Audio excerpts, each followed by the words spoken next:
ఊర్లో ఉన్నప్పుడు వినాయకుని పూజలో కూర్చున్నామని చెప్పేసి అన్నాను కదా. సో పూజ అయిపోయిన తర్వాత అందరికీ ప్రసాదాలు పంచిపెట్టాక ఇలా అందరం కలిసి డ్యాన్స్ చేస్తున్నాం అనమాట. సో చాలా మంచిగా అనిపించింది. పాజిటివ్ ఏవైతే వస్తుందన్నమాట నాకు డ్యాన్స్ వేస్తే మాత్రం. సో డ్యాన్స్ అంటే నాకు ఎంత ఇష్టమో మీకు ఆల్రెడీ తెలుసు. అండ్ మన సబ్స్క్రైబర్స్ కూడా మనకి కలిసారనమాట. చాలా మంచిగా అనిపించింది. అండ్ మీ వీడియోస్ చాలా బాగుంటాయి అక్క, ఇంత హైపర్ యాక్టివ్గా ఎలా ఉంటారు మీరు అని చెప్పేసి కాంప్లిమెంట్స్ అయితే ఇచ్చేసినారు. మన లైఫ్లో మనం ఎంత సంపాదించినా ఒక చిన్న గుర్తింపు అంటూ ఈ దునియాలో మనకు ఉంది అని అంటే చాలు, ఈ జన్మకి ఎంతో సంతోషం అనమాట.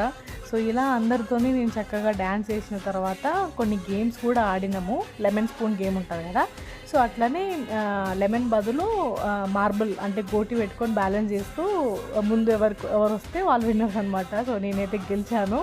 అండ్ మా మామయ్యకి గిఫ్ట్ ఇచ్చారనమాట, ప్లేట్ ఇచ్చినారు. Thank you so much.